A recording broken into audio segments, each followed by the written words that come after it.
Hello, welcome to the channel. आज के दिन हम सीखने वाले हैं कि स्विंग ट्रेड करके हम एक अच्छा प्रॉफिट हम कैसे कमा सकते हैं। ये स्ट्रेटजी हमारी जो भी रहेगी ये हमारे स्टॉक एंड ETF के ऊपर हम इसके को हम ट्रेडिंग के अंदर यूज में लेंगे। ये जो हम स्टॉक या कोई ETF को बाई करेंगे ये हमारे लिए लगभग 2 दिन से लेके और लगभग 2 से 3 महीने तक के हमारे अकाउंट के अंदर ये रह सकते हैं। ये स्ट्रेटजी हमारी complete strategy indicator based strategy रहेगी। इसके अंदर हम इंडिकेटर का ही यूज़ करेंगे, कोई भी प्राइस एक्शन का हम इसके अंदर यूज़ में नहीं लेंगे। सिर्फ हम इंडिकेटर बेस्ड ही हमारी स्ट्रेटजी रहेगी और जो भी इसके रूल्स हम बनाएंगे उन रूल्स को हमें स्ट्रिक्टली फॉलो करना है, तभी हम एक अच्छा प्रॉफिट इसके अंदर कमा पाएंगे। अगर हम स्टॉक की बात करें तो इसके अंदर हम सिर्फ स्टॉक के अंदर या तो निफ्टी 50 के स्टॉक को ऊपर हम इसको अप्लाई करेंगे या फिर निफ्टी 100 के ऊपर ही हम इसको अप्लाई करेंगे। इससे ज़्यादा स्टॉक के अंदर हम इसको अप्लाई नहीं करेंगे, क्योंकि सबसे बेस्ट रिजल्ट इन्हीं के अंदर मिलेगा, क्योंकि ब्लू चिप स्टॉक रहेंगे ये हमारे और ये अच्छा प्रॉफिट यहाँ पे हमें देखने को मिल सकता है। तो इसके अंदर हम 2 इंडिकेटर का यूज़ करेंगे। एक इंडिकेटर तो हमारा मूविंग एवरेज रहेगा, दूसरा इंडिकेटर हमारा RSI रहेगा। मूविंग एवरेज जो इंडिकेटर है ये हमें प्राइस बताएगा कि कौन सी प्राइस के ऊपर हमें बाई करना है। दूसरा हमारा RSI है जो रिलेटिव स्ट्रेंथ इंडेक्स है, ये हमें बताएगा कि मूवमेंट आने के चांसेस कितने ज़्यादा हैं। अगर दोनों इंडिकेटर हमें साथ में एंट्री देने के लिए बोलेंगे तभी हम इसको अंदर बाई करेंगे स्टॉक को। अगर ये दोनों इंडिकेटर में से एक भी इंडिकेटर हमें नहीं दिखाएगा तो हम उस स्टॉक को बाई नहीं करेंगे। तो सबसे पहले हम चार्ट पे चल के ये देखते हैं कि इनको हमें कैसे लगाना है और इनके अंदर सेटिंग के अंदर हमें क्या क्या चेंज करना है और हमें कैसे इनको अप्लाई करना है। तो चलो हम चार्ट के ऊपर चलते हैं और देखते हैं कि हमें इन इंडिकेटर को कैसे लगाना है। तो सबसे पहले अगर हम यहाँ पे देखेंगे तो ये जो यहाँ पे लिखा हुआ है इंडिकेटर, इसके ऊपर हमें क्लिक करना है। तो इंडिकेटर पे जाएंगे तभी हमारे इंडिकेटर शो होंगे यहाँ पे। तो सबसे पहले हमें इसके ऊपर क्लिक करना है, यहाँ पे हमें EMA लगाना है या फिर SMA कोई भी हम लगा सकते हैं। तो हम यहाँ पे EMA को लगा लेते हैं यहाँ पे। तो ये हमारा EMA यहाँ पे देखो लग गया है। इसके अंदर हम सेटिंग के अंदर जाएंगे, यहाँ पे सेटिंग का ऑप्शन है, यहाँ पे पहले इनपुट के अंदर जाएंगे। लेंथ जो हमारी यहाँ पे है ये यहाँ पे हमें लेंथ शो करेगा ये यहाँ पे। तो इसको हमें क्या करना है, लेंथ को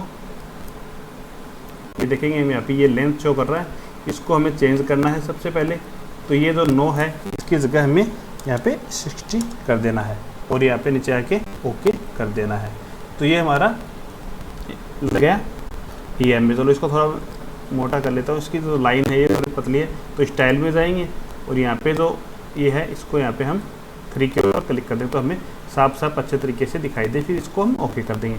फिर हम दोबारा इंडिकेटर के ऊपर क्लिक करेंगे, यहाँ पे हम सर्च करेंगे RSI।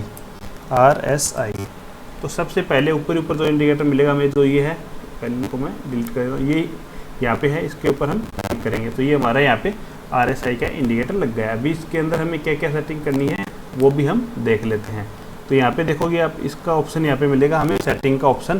तो ये यहाँ पे ऑप्शन है सेटिंग का नीचे, तो इसके ऊपर हम क्लिक करेंगे। चलो मैं आपको यहाँ पे ड्रॉ करके दिखा देता हूँ, आपको नहीं दिखाई दे रहा हो तो यहाँ पे अगर हम देखेंगे इस एरिया में तो हमें सेटिंग का ऑप्शन मिलेगा और ये हमारे पास में ओपन होगा। फिर इसके अंदर हमें सबसे पहले मूविंग एवरेज है, इनको हम हटा देंगे। 1 मिनट, ये हमारा मूविंग एवरेज को हम हटा देंगे। फिर अपर बैंड हमें रखना, लोअर बैंड को भी हम यहाँ से हटा सकते हैं। फिर हम नीचे आएंगे और ये यहाँ पे 70 है अपर बैंड, 70 RSI, इसको हम चेंज करके 60 कर देंगे। इसकी जो ये लाइन है इसको लाइन पे कर देंगे। कलर भी हम इसका थोड़ा चेंज करेंगे और थोड़ा डार्क कर लेंगे। उसके अलावा जो नीचे के लाइन है ये हमारे लिए कोई भी काम की इनमें से नहीं है। हमें बस इन 2 को रखना है, एक अपर साइड में RSI 60 को और मूविंग एवरेज 60 को, इन दोनों को हमें लगा के रखना। ये दोनों ही हमारे लिए यूज़ में रहेंगे। तो हमें एंट्री का प्लान कैसे करना है इसके ऊपर वो देखते हैं। तो हमें ये देखना है कि जब भी मूविंग एवरेज है हमारा जो EMA है ये 60 है और इसको ऊपर की साइड में क्रॉस करके एक कैंडल डे चार्ट के ऊपर हमें इसको यूज़ में लेना। तो डे चार्ट की एक कैंडल इसके ऊपर क्लोज दे देता है, जैसे ये कैंडल यहाँ पे क्लोज दिया है, ऐसे कोई भी कैंडल, जैसे ये कैंडल क्लोज दिया है, ये कैंडल क्लोज दिया। इसके साथ में हम RSI को देखेंगे। तो RSI में ये देखेंगे ये भी 60 को क्रॉस कर रहा हो या फिर 55 के आसपास हो, 55 से लेके 65 के बीच में हो तभी हमें एंट्री बनानी है। इससे अगर नीचे है RSI तो हमें एंट्री नहीं बनानी है। इससे अगर अप साइड में निकल गया तो भी हमें एंट्री नहीं बनानी है। क्यों नहीं बनानी है? क्योंकि अगर इससे नीचे है तो मतलब उसके अंदर मूवमेंट आने के चांसेस कम है, तो नहीं बनाना है। अगर इससे ऊपर निकल गया है इसलिए हमें यहाँ पे भी नहीं बनानी है, क्योंकि मूवमेंट आगे ख़त्म हो चुका है, तो भी हमें इसके अंदर एंट्री नहीं बनानी है। तो इस हिसाब से हमें एंट्री बनानी है। अभी चलो इसका बैक टेस्ट देखेंगे तो आपको अच्छे से समझ में आ जाएगा कि हमें एंट्री कैसे बनानी है और हम कैसे इसके अंदर ट्रेड करते हैं। तो सबसे पहले यहाँ पे अगर हम देखेंगे, थोड़ा इसको जूम कर लेता हूँ। ये देखो यहाँ पे आप ये देखो यहाँ पे ये भी क्लोज दे रहा है इससे ऊपर, और यहाँ पे RSI भी देखो लगभग 60 के पास ही है। तो ये हमारी एंट्री यहाँ पे बनेगी। इसके या तो हम 320 के ऊपर जैसे ही मार्केट क्लोज होने वाला हो तब हम एंट्री बना सकते हैं, या फिर अगले दिन मार्केट ओपन होता है, ओपन होते भी हम एंट्री बना सकते हैं। इसके बाद में हमारा SL क्या रहेगा? SL हमारा इसका रहेगा जो इसके ऊपर क्लोज दिया है 60 मूविंग एवरेज के ऊपर, उसके कैंडल का लो है, उसी डे की कैंडल का लो का हमारा इसके अंदर SL रहेगा। टारगेट की बात करें तो टारगेट हम इसके अंदर दो तरीके से डिसाइड कर सकते हैं। फर्स्ट तो हमारा ये रहेगा कि हम 1:5 की ट्रेड रखें। सेकंड हमारा ये रहेगा कि हम एंट्री लेने के बाद में जैसे 60 मूविंग एवरेज से नीचे क्लोज देगा, 60 मूविंग एवरेज से नीचे कोई भी कैंडल क्लोज दे देगी, उसके हिसाब से हम उसको एग्जिट कर देंगे। हमारा ट्रेलिंग SL के हिसाब से भी हम इसको एग्जिट कर सकते हैं। वो आपके ऊपर डिपेंड करता है कि आप कौन से तरीके से ट्रेड लेते हैं। लेकिन आपको काम यही करना है कि जैसे आपने एक तरीका बना लिया कि मैं 1:5 के ऊपर ही हमेशा बुक करूँगा, तो आपका 1% का जैसे SL है और 5% का आपका टारगेट रहेगा। तो उसको ये नहीं करना, चेंज नहीं करना, फिर आपको इसी तरीके से ट्रेड लेनी है 2, 3, 4, 5 ऐसे लगातार। जब चेंज करते हो तो आप लगातार उसको चेंज ही रखना, फिर आपको ट्रेल करते ही चलना है। लेकिन कभी ये नहीं करना कि एक दिन तो आपने बुक कर लिया 1:5 पे, फिर वापस दूसरी ट्रेड ली, उसके अंदर आपने ट्रेल कर लिया और वो ट्रेल SL आपका 3% पे हिट होता है। तो ऐसा बिल्कुल नहीं करना। एक जो प्लान बनाते हो आप उसी के ऊपर रखना है। जैसे यहाँ पे अगर हमारी एंट्री होगी तो ये हमारा SL रहेगा। इसका अगर 1:5 देखें तो लगभग यहाँ तक रहेगा, या फिर अगर ट्रेल के अगर यहाँ पे चलेंगे तो हमें कितना प्रॉफिट यहाँ पे हमारा एग्जिट रहेगा। और उसके अंदर हम लगा के देख लेते हैं कि हमारे को कितना प्रॉफिट और कितना यहाँ पे रहता। तो यहाँ पे ये हम यहाँ पे लगाते हैं इसको। तो ये कैंडल देखेंगे, इसके हाई के या फिर इसकी क्लोजिंग के ऊपर यहाँ पे हमारी एंट्री थी। और इसके SL की बात करें, एक मिनट, ये यहाँ पे इसको मैं SL को थोड़ा सेट कर लेता हूँ। ये इसका SL रहेगा जो लगभग 2% के आसपास का SL है। तो यहाँ पे देखो 1:5 की अगर हमें ट्रेड करनी है तो लगभग यहाँ पे हमारा टारगेट अचीव हो गया। अगर हमें फुल डे रखना है, लास्ट टाइम तक हम रखेंगे, तब इसके नीचे क्लोज देगा तो हमारा लगभग 20% के आसपास का यहाँ पे रिटर्न बना है। अगर 1:5 का रखते तो हमें लगभग 10% प्रॉफिट मिलता, और हमें ट्रेल के साथ रखते तो यहाँ पे हमें लगभग 20% का रिटर्न यहाँ पे मिलता। तो वो हमारे ऊपर डिपेंड करता है कि हम कौन सी हिसाब से ट्रेड लेते हैं। हो सकता है कि इसके अंदर इसके बाद जैसे यहाँ पे हमने 1:5 का बुक किया, उसके बाद नेक्स्ट स्टॉक हमें कोई भी मिला तो उसके अंदर हमें वापस से 1:5 का मिल गया। ऐसे करके मैंने 3 ट्रेड ले ली इतने ही दिनों में, और ये हो सकता है 25 से यहाँ पे लगभग 2 मंथ का टाइम यहाँ पे लगा होगा। तो 2 महीने के अंदर हमने अगर वैसे ट्रेड करके 3 ट्रेड ले लिया तो हमें उससे भी ज़्यादा प्रॉफिट यहाँ पे मिल सकता था। तो वो हमारे ऊपर डिपेंड करता है कि हम कैसे ट्रेड का प्लान करते हैं। चलो इसी के अंदर और थोड़ा बैक टेस्ट देख लेते हैं। इससे पहले अगर हम यहाँ पे देखेंगे तो ये देखो, ये नीचे था, ये भी यहाँ पे क्लोज दिया। ये कैंडल है इस एरिया में, ये कैंडल क्लोज दिए यहाँ पे, इसके ऊपर हम एंट्री लेते हैं और ये हमारा SL रहता है। ऐसे टाइम पे जैसे यहाँ पे हम देखेंगे, थोड़ा इसको मैं जूम करके आपको अच्छे से दिखा देता हूँ। यहाँ पे देखो तो छोटी छोटी कैंडल बन रही है यहाँ पे। ये देखो, ये कैंडल छोटी बनी, फिर वापस एक छोटी बनी, एक वापस छोटी बनी, फिर यहाँ पे अप साइड में निकल रहा है। तो ऐसे में हमें जैसे मतलब एक कैंडल यहाँ पे बन गई, फिर एक इसके अंदर बन गई, एक बड़े बन गई, फिर इसके अंदर फिर यहाँ पे ब्रेकआउट दे रहा है। तो ऐसे में हमें क्या करना है, जो लो कैंडल हो, 2-3 कैंडल का लो होगा, उसका हमें ऐसा रखना है, ना कि कोई छोटी कैंडल का ही हमें ऐसा रख लिया। क्योंकि छोटी कैंडल का अगर हम ऐसा रखेंगे तो वॉलेटिलिटी में SL हिट हो जाएगा।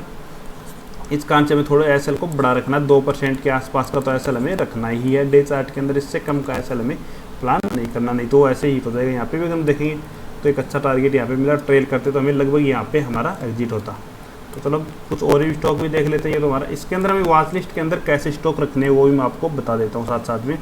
तो हमें क्या करना है कि जो भी स्टॉक, जैसे हमने निफ्टी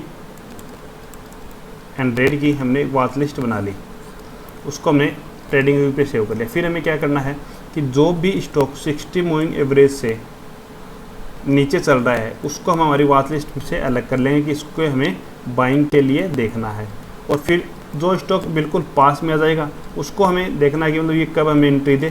तो इस हिसाब से हमें थोड़ा इजी रहेगा, ना कि हमें सभी स्टॉक को फिर देखना नहीं पड़ेगा। जो अप साइड में चल रहे हैं उनको हमें नहीं देखना पड़ेगा। जैसे मतलब 100 स्टॉक आप देख रहे हो, 100 में से मान लो कि 50 स्टॉक ऐसे हैं जो 60 मूविंग एवरेज के ऊपर चल रहे, तो उनको आपको देखना नहीं पड़ेगा, सिर्फ 50 स्टॉक को ही आपको रोज़ देखना पड़ेगा। या फिर इनमें से भी ऐसा लगा आपका कि कुछ स्टॉक तो बहुत ही ज़्यादा नीचे हैं तो उनको नहीं देखना पड़ेगा। ऐसे अगर आप निकालोगे तो लगभग 5 से 10 स्टॉक ही आपको रोज़ देखने को मिलेंगे। तो आप इस हिसाब से भी आप प्लान आपका कर सकते हो। चलो हम नेक्स्ट स्टॉक और देख लेते हैं, कोई भी स्टॉक। जैसे हमने ये देख लिया, ITC देख लिया, ITC भी अच्छा स्टॉक है, निफ्टी के अंदर ही हमारा स्टॉक है। यहाँ पे इसके अंदर देखो फास्ट एंट्री कैसे बचेंगे वो दिखाता हूँ आपको। ये देखो, जब मार्केट रेंज के अंदर रहेगा तो एंट्री देगा, मूविंग एवरेज के हिसाब से हमें एंट्रियाँ बहुत देगा। अगर हम एक ही इंडिकेटर लगा के रखेंगे कि हमने मूविंग एवरेज लगा लिया तो हमें एंट्रियाँ बहुत ज़्यादा यहाँ पे मिलेंगी, फेक एंट्रियाँ भी बहुत ज़्यादा मिलेंगी। लेकिन अगर हम इसको साथ में RSI लगा लिया तो इस कारण से हमें बहुत सी एंट्रियाँ जो रेंज के अंदर हमारी एंट्रियाँ रहेंगी वो हमारी बच जाएंगी। जैसे यहाँ पे देखोगे ये यहाँ पे एक एंट्री बनी, लेकिन देखो RSI यहाँ पे देखोगे तो 50 के आसपास था तो हमने एंट्री का नहीं बना। फिर यहाँ पे वापस बनी, लेकिन RSI यहाँ पे भी देखो 50 के आसपास ही रहा। फिर यहाँ पे वापस बनी, यहाँ पे भी RSI नहीं गया साइड में, यहाँ पे बनी, यहाँ पे भी नहीं गया। फिर यहाँ पे देखो ये भी यहाँ पे भी नहीं गया, यहाँ पे बनी, यहाँ पे भी नहीं गया। तो ये जो एंट्रियाँ, जैसे यहाँ पे देखो लगभग 8 से 10 एंट्री हमारी रेंज के अंदर बनी है और एक भी एंट्री हमें लेने की नहीं पड़ी। इस कारण से हमें एक अच्छा बेनिफिट यहाँ पे देखने को मिलता है। इसलिए हम 2 इंडिकेटर का एक साथ में यूज़ ले रहे हैं। ये स्ट्रेटजी बहुत अच्छी है, बहुत अच्छा वर्क भी करती है। नेक्स्ट यहाँ पे अगर हम देखेंगे, ये देखो यहाँ पे एंट्री हमारी बनती, ये अगर देखेंगे हम यहाँ पे SL भी है, ये नीचे की साइड आया हुआ है। ये इलेक्शन डे का बात है इस दिन। ये तो ऐसे दिन में जैसे कि मतलब कोई भी न्यूज़ हो ये और उससे पहले आपके ट्रेड हो तो आप ये भी कर सकते हो, उसको ट्रेल करके रखो। या फिर उस दिन एक बार ही आप वेट भी कर सकते हो कि उस दिन वापस भी देखो यहीं पे ये वापस चला गया था, एक बार नीचे आया फिर वापस चला गया। या फिर इस SL पे हिट भी हो गए तो वापस भी री एंट्री यहाँ पे रख सकते हो। यहाँ पे भी देखोगे, लेकिन बहुत ही अच्छा में यहाँ पे एक SL था और कितना अच्छा हमें टारगेट मिला। अगर यहाँ पे हम एंट्री लेते और हम ट्रेल करके रखते तो देखो हमें कहाँ एग्जिट करने को मौका मिलता है, यहाँ तक हम रखते। अगर ऐसे स्टॉक हम लेते हैं पोर्टफोलियो के अंदर भी रख लेते हैं तो भी हमें बहुत ही अच्छा यहाँ पे प्रॉफिट देखने को मिल सकता है। चलो और इसी के अंदर थोड़ा और चल के बैक टेस्ट हम करते हैं। ये देखो ये भी कोई स्टॉक और इसके अंदर कोई बड़ा ट्रेंड आएगा तो वो हमारे से मिस कभी भी नहीं होगा। यहाँ पे अगर हम देखोगे ये देखो, लेकिन ये यहाँ पे हमारी एंट्री नहीं बनी। क्यों नहीं बनी? क्योंकि यहाँ पे देखो RSI बहुत ही नीचे था, ये हम यहाँ पे एंट्री नहीं लेंगे। फिर वेट किया, यहाँ पे अगर लगभग देखोगे तो ये 60 EMA के पास भी था और साथ में ये RSI भी क्रॉसओवर हो रहा था। तो यहाँ पे हम एंट्री का प्लान एक कर सकते हैं थोड़ा बहुत अगर चाहें तो। या फिर हम ऐसा मोमेंट कोई छूट भी सकता हमसे तो हम दूसरा स्टॉक भी कोई भी देख सकते हैं। चलो इससे पहले और देख लेते हैं कि इससे पहले कहीं अगर हमारी एंट्री हुई हो तो। ये देखो यहाँ पे कितनी परफेक्ट एंट्री हुई है। ये देखो यहाँ पे 60 मूविंग एवरेज को भी क्रॉस ओवर कर रहा था और यहाँ पे एंट्री भी अच्छी मिली। यहाँ पे देखो एक एंट्री मिली, ये इसका SL हिट है, इसका सॉलिड SL हिट है। तो ये नहीं कि SL हिट नहीं होगा। यहाँ पे देखो एंट्री मिली फिर वापस नीचे आ गया और यहाँ पे हमारा SL हिट हो गया। तो SL हिट भी होंगे, लेकिन हमारी एक्यूरेसी लगभग 80 to 85% के आसपास हमारी एक्यूरेसी रहेगी इसके अंदर। दूसरी अगर हम कैपिटल को डिवाइडेशन की बात करें तो हम कैसे मनी मैनेजमेंट कर सकते हैं तो थोड़ा वो भी हम समझ लेते हैं कि इसका प्रैक्टिस आप खुद भी कर सकते हो अच्छे से चल के, और आप देख सकते हैं उसके अंदर आप कैसे ट्रेडिंग का प्लान आप कर सकते हो। चलो मैं थोड़ा इसका मनी मैनेजमेंट और आपको सिखा देता हूँ, मनी मैनेजमेंट कैसे आपको करना है। तो जैसे आपके पास 1 लाख कैपिटल है तो आप उसको क्या करना है, 1 लाख को 5 हिस्सों में आपको इसको डिवाइड कर लेना। ये नहीं कि 1 लाख आपके पास कैपिटल है और एक स्टॉक के अंदर आपको इसको लगा देना है, ऐसा बिल्कुल भी नहीं करना है। कभी भी आपको 5 हिस्सों में उसके अंदर बांट देना है, पाँचों को आपको अलग अलग रखना है और 20% डिवाइड उसको करना है कि 20% हर हिस्से में आपको लगाना है कि एक साथ में एक में नहीं लगानी है। इसी हिसाब से आप दूसरा ये देख सकते हो आप कि आपको रिस्क लेना है 1000 का एक ट्रेड के ऊपर। तो कोई स्टॉक आपने बाई किया और उसका एसएल आपका बन रहा 3% का, और आपका एसएल इसके अंदर कैपिटल अगर आप 20,000 रुपये कैपिटल लगाओगे तो आपका एसएल जा रहा है 5,000 रुपये। तो आपको ये करना है कि उस टाइम पे आपकी कैपिटल को 20 के बजाय 15,000 ही उसके अंदर लगाना है, कि इस हिसाब से भी आपको उसको थोड़ा मैनेज करना है, कि जिससे क्या होगा कि आपका एसएल आने वाले हो, अगर वो नॉर्मली एसएल आएगा, मान लो कि इसका एसएल आ गया और आपने फुल ट्रेड ले ली तो आपका लॉस होगा 5,000 रुपये का। लेकिन आपने अगर सही तरीके से ट्रेड लिया और आपने कम क्वांटिटी के साथ ट्रेड किया और 1,000 का ही लॉस लिया तो उस हिसाब से आपका एसएल भी थोड़ा इस पर छोटा हो जाएगा। बाई चांस ऐसा हो जाता है कि बड़े जो आपने ट्रेड लिए उसके अंदर तो आपके एसएल हिट हो गए और छोटे जो ट्रेड लिए उनके अंदर आपको टारगेट मिल गया, तो आपका लॉस और प्रॉफिट के अंदर सही रिकॉर्ड नहीं बैठेगा। इसलिए आप इस हिसाब से भी इसको थोड़ा मनी मैनेजमेंट के हिसाब से भी इसको आप देख सकते हो। अगर आपको स्ट्रेटजी अच्छी लगे तो चैनल को सब्सक्राइब करें। Okay, thank you.